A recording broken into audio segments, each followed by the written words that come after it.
Dulu, waktu kecil, kita pikir umur 30 tahun itu jauh. Dan saat umur itu datang, hidup kita pasti udah beres. Punya pekerjaan yang jelas, udah punya rumah, punya pasangan, dan tahu mau kemana. Tapi kenyataannya, banyak orang hari ini berusia 25-35 tahun justru bangun setiap pagi dengan perasaan yang sulit dijelaskan. Bukan sedih, bukan juga putus asa, tapi seperti sedang tertinggal. Teman lama sudah menikah, ada yang udah beli rumah, ada yang karirnya melesat jauh, ada yang terlihat tahu persis apa yang mereka lakukan. Sementara kita kadang masih bertanya, sebenarnya hidup gue lagi menuju kemana?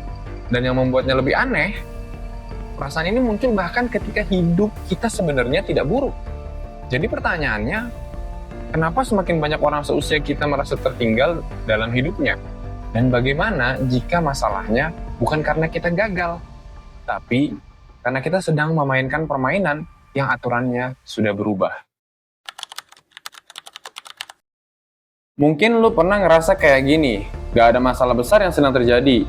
Lu masih kerja, masih bisa makan, masih bisa menjalani hari seperti biasa. Tapi entah kenapa, ada perasaan yang terus mengikuti lu kemanapun pergi.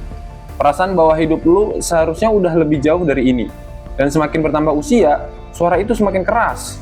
Saat melihat teman lama mengunggah foto pernikahannya, saat melihat orang lain membeli rumah, saat melihat seseorang yang seusia denganmu mendapatkan pekerjaan impiannya, atau bahkan ketika melihat orang yang lebih muda sudah mencapai sesuatu yang masih belum kamu dapatkan. Rasanya seperti semua orang sedang bergerak maju, sementara lu berdiri di tempat doang. Dan yang paling melelahkan bukan kenyataan itu, tapi pertanyaan yang terus muncul di kepala lu sendiri. Apa ada yang salah sama gue? Apa gue kurang kerja keras? Apa gue telat? Apa gue sudah membuat keputusan yang salah? Lama-kelamaan, kita mulai mengukur hidup sendiri menggunakan kehidupan orang lain. Dan tanpa sadar, setiap kali membuka sosial media, kita seperti sedang melihat papan skor. Siapa yang sudah menikah? Siapa yang sudah mapan? Siapa yang sudah menemukan jalannya? Dan siapa yang masih berusaha mengejar semua itu?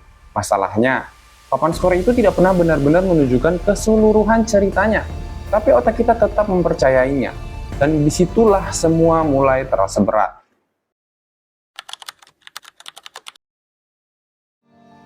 Untuk memahami kenapa banyak orang seusia kita merasa tertinggal, kita harus kembali ke sebuah cerita yang sudah ditanamkan sejak kita kecil. Cerita yang terdengar sederhana. Belajarlah yang rajin, dapat nilai yang bagus, masuk sekolah yang baik, cari pekerjaan yang stabil, kerja keras, lalu hidup akan berjalan dengan sendirinya. Dan untuk waktu yang lama, cerita itu memang bekerja. Setidaknya untuk generasi kita sebelumnya, mereka tumbuh di dunia yang lebih bisa diprediksi.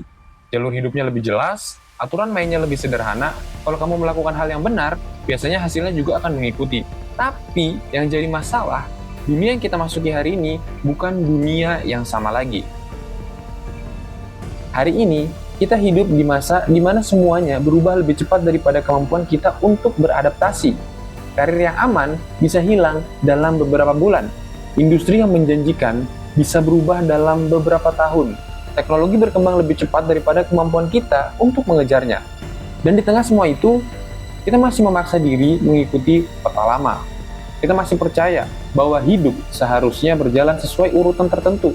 Lulus dari sekolah, lulus dari kuliah, lalu kerja, menikah, punya rumah, dan sukses. Padahal kenyataannya, semakin sedikit orang yang hidupnya berjalan seperti rencana itu.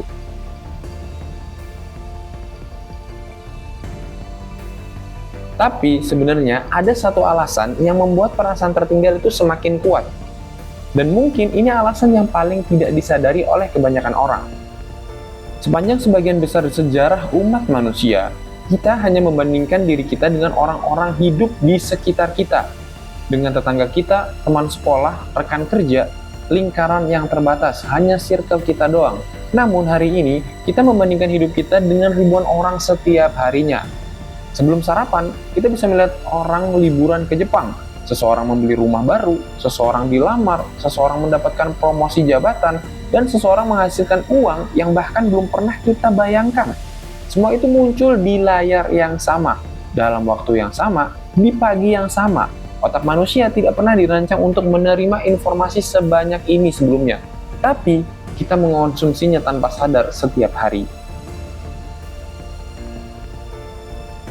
Dan tanpa sadar, kita mulai merasa hidup kita biasa-biasa aja. Bukan karena hidup kita buruk, tapi karena kita terus melihat versi terbaik dari kehidupan orang lain. Nggak sampai di situ, bagian paling menyakitkan dari semua ini adalah kita menganggap perasaan tertinggal sebagai bukti kegagalan. Padahal sebenarnya belum tentu. Karena bagaimana jika kamu tidak sedang tertinggal? Bagaimana jika kamu hanya sedang hidup dalam dunia yang tidak lagi memiliki garis waktu yang sama untuk semua orang? Dulu mungkin ada satu definisi khusus. Hari ini ada ribuan. Dulu mungkin ada satu jalur kehidupan yang dianggap benar. Hari ini setiap orang sedang membuat jalannya sendiri. Dan ketika semua orang berjalan ke arah yang berbeda, sebenarnya tidak ada lagi posisi yang bisa disebut tertinggal. Tapi kalau memang itu benar, lalu, kenapa perasaan ini tetap terasa begitu nyata? Jawabannya mungkin karena memang sejak awal, kita tidak sedang mengejar kehidupan yang kita inginkan. Kita sedang mengejar kehidupan yang terlihat benar di mata orang lain. Dan disitulah akar sebenarnya dari perasaan tertinggal ini.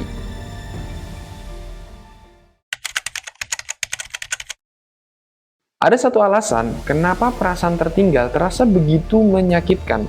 Karena kita tidak hanya membandingkan pencapaian, kita membandingkan nilai diri kita sendiri saat melihat seseorang jauh lebih sukses yang terasa bukan sekedar dia lebih hebat, tapi berarti gue ini kurang.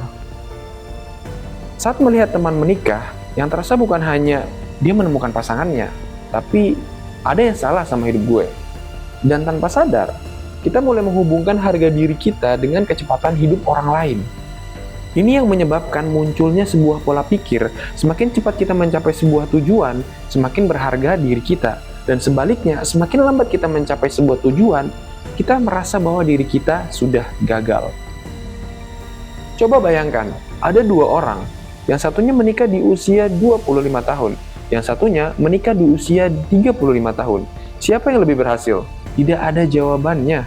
Karena itu bukanlah kompetisi. Itu dua kehidupan yang berbeda. Tapi di media sosial, membuat semua terlihat seperti satu perlombaan besar. Dan setiap hari, kita dipaksa melihat posisi orang lain. Mungkin, alasan kamu merasa tertinggal bukan karena hidupmu lambat, tapi karena kamu terus melihat kehidupan orang lain sebagai patokannya.